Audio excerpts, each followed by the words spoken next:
Yung kaibahan po ng kadiwa natin kumpara dun sa tradisyonal na sistema ng bentahan sa palengke, sige nga po, ano yung kaibahan? Of course, sabi nga na yun po, of course yung palengke natin, bukas yan na 24/7 ano po, yan talaga yung, kung saan puwede talagang bumili kahit anong oras. Ang kadiwa po of course meron po tayong schedule dito. So, definitely dahil nga po gusto natin na meron pong, avenue o meron pong venue ang ating mga magsasaka kung saan puwede po silang magbenta. So hindi kumbaga araw-araw 'to dahil bibigyan din natin ng pagkakataon of course sa ating mga magsasaka na mag-concentrate din sa production. At the same time, bigyan din sila ng, pagkakataon na makapagbenta nung kanilang, goods direkta sa merkado. So mas mura po nila 'tong mabebenta dahil nga po direct from source yung ating ginagawa.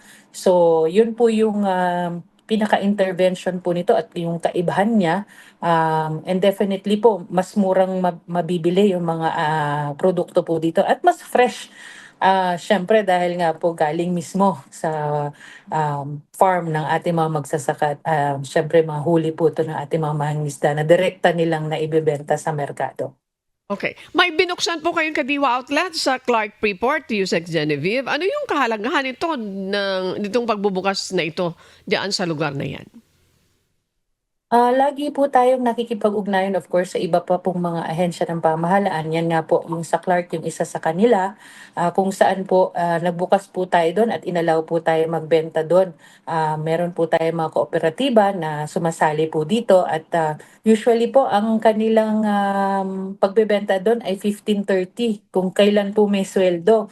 Para po matiyak natin of course na meron pong bibili sa kanila, lalong-lalo na po kasi hindi naman talaga sila dun nagbebenta, ano po.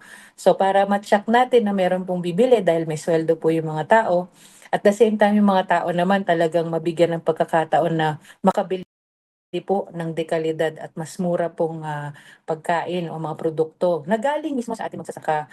This is a direct, support lalo-lalo na po sa ating mga local farmers na talaga namang, gustong i-market yung kanilang mga produkto at, of course yun nga sinasabi natin this is, mutually, helpful, partnership dahil nga po at, malaki ang kikitain ng ating mga magsaka dahil direkta po silang nakakapagbenta sa mga ganitong klaseng, pamilihan. And then at the same time, yung ating pong mamamili, eh talaga naman pong may mabibili na mas mura at dekalidad pa at direkta pang suporta sa ating mga farmers. Ayan. At this time, ano yung mga susunod na plano ng Department of Agriculture para sa kadiwa sa nalalabing bahagi po ng 2026, Asek Genevieve?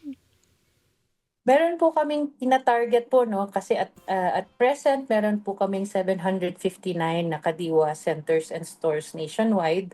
Ang yung pagiging regular niya, yung pagbebenta niya, yun po yung gusto sana naming mas gawing, kumbaga yung mga tao mas masanay na meron pong kadiwa silang mapupuntahan.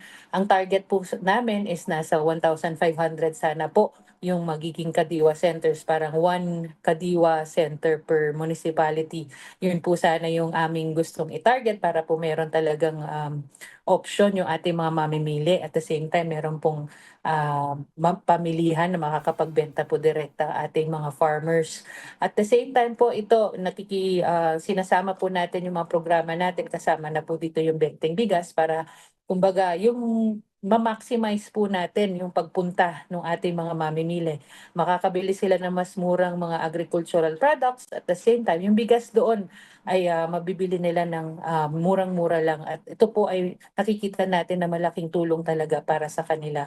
At the same time po yung ating mga farmers, talaga naman, mabigyan po sila ng pagkakataon talaga na direktang sila na po ang, kumuha ng, kikitain dito sa pagbebenta ng kanilang mga produkto. Okay, napakaganda naman itong tinatalakay niyo po, Asek Genevieve. And quickly, ano yung mensahe ng Department of Agriculture sa ating mga kababayan, lalo na po sa mga nag-aabang sa Kadiwa program? Okay, kami po ay nagpapasalamat lagi sa suporta na binibigay po sa atin ng ating mga kababayan, lalo-lalo na po dito sa mga programa po ng Department of Agriculture, particular dito po sa ating kadiwa ng Pangulo at syempre pa sa ating benteng bigas meron na.